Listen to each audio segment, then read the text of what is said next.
When you picture a high fashion runway, you probably think it's this like ancient tradition, right? Deeply rooted stuff. Yeah, that's the common image. But the reality, it's actually pretty recent. Surprisingly recent. And really commercially driven from the start, not some age-old custom. Exactly. Its origin wasn't really about pure artistic expression initially. It was, well, a smart business move. Selling clothes. So foundationally commercial, that kind of flips the script on high fashion being purely art for art's sake, doesn't it? It does. So today we're diving into that. We'll look at how these runways evolved globally and then really zoom in on Nairobi, Kenya. Nairobi. It's a fascinating spot, kind of a microcosm of where things might be heading. You see this blend of commercial drive, but also this really powerful social awareness. Right. And we've gathered insights from, well, a whole stack of sources: fashion history, pieces on the rise of African models, Nairobi's creative scene. And pulling this all together should show you how fashion is, so much more than just garments. It reflects culture, sparks innovation, drives social change. It's really a shortcut to understanding a dynamic part of our world. Okay, so let's trace it back. Where did this idea of models walking, showing off clothes even start? That credit usually goes to Charles Frederick Worth, late 19th century Paris. Okay. And then it crossed the Atlantic? Pretty quickly, yeah. American department stores, think Ehrlich Brothers, Wanamaker's, they'd picked up on these fashion parades in the early 1900s. Pure marketing, basically. Absolutely. A genius way to attract middle-class women, get them buying. And how quickly did it, formalize? Well, by 1918, the industry had set up these biannual shows. The idea was to present seasonal lines to foreign buyers. So that's the origin of Fashion Week as we know it. Pretty much, yeah. That structure to define things for a long time. It professionalized modeling, the whole production side of things. But then the digital age threw a wrench in the works, didn't it? That traditional 6-month gap between seeing a show and buying the clothes? Became unsustainable. Fast fashion changed everything. Suddenly, designs were getting copied instantly. Right. So brands had to adapt, like Burberry doing see now, buy now back in 2016, making collections available right away. Exactly. A direct response to, well, intellectual property theft, essentially. Yeah. Others, like Tom Ford, went the other way. Smaller, more exclusive presentations, strategic moves. But you have to ask, who's really benefiting from all these shifts? And who's driving them? And that's where I think the role of African models becomes crucial. They haven't just adapted, they've actively shaped this landscape. Oh, absolutely. You think back to the pioneers, Donyale Luna, first Black woman on British Vogue's cover in '66, Naomi Sims, who had to forge her own path after facing rejection. And then the supermodels of the 80s and 90s, Naomi Campbell, and Alek Wek. They used their collective fame, formed the diversity coalition, demanded real change. It's incredible how they leveraged that stardom, isn't it? It wasn't just about the catwalk. Not at all. They repurposed fame itself, made it a tool for social advocacy.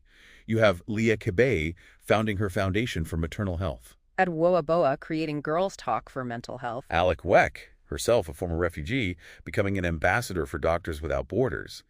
They turn professional success into platforms for really critical issues. And that drive for impact, you see it flowing into sustainability too, especially with African designers now. Yes. They're merging this amazing creativity with ancestral techniques.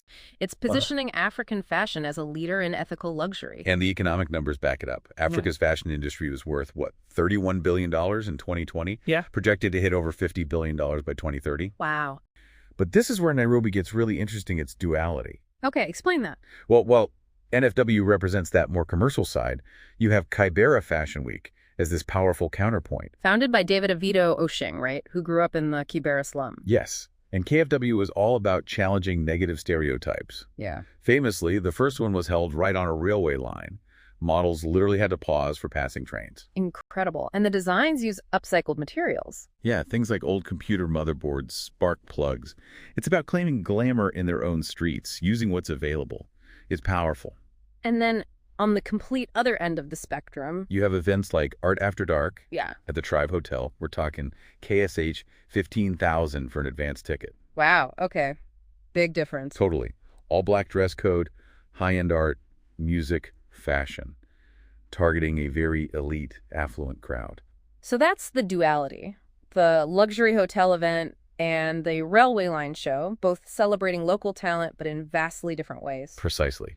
So let's recap the journey we've taken you on. Right. We started with the Runway's commercial beginnings, saw its digital shakeup. We looked at the massive impact of African models, redefining beauty, yes, but also driving social advocacy. And landed in Nairobi, seeing that unique split. You've got the high-end, exclusive art after dark at the Tribe Hotel, those 15,000 shilling tickets. Running right alongside the grassroots, sustainable, community-focused Kibera Fashion Week on that railway line, using recycled motherboards and spark plugs. It really highlights a potential shift in what we value, doesn't it? It definitely does.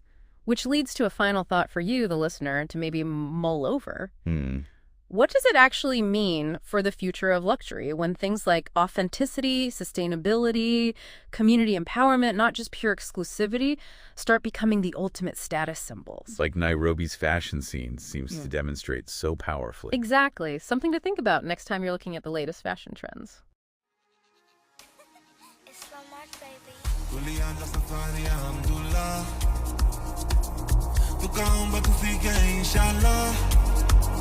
Binadamu anapanga, shetani anapangua.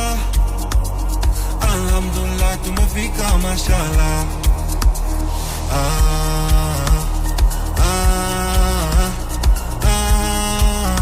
Mashallah.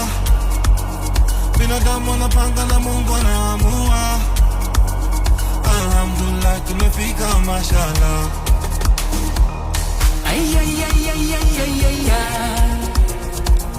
Adadara ilayska iya nuurka dushayda Hudabiibay naftayde kalayso dur baby Adadara ilayska iya nuurka dushayda Ilmadaada quraada tilaabte mashallah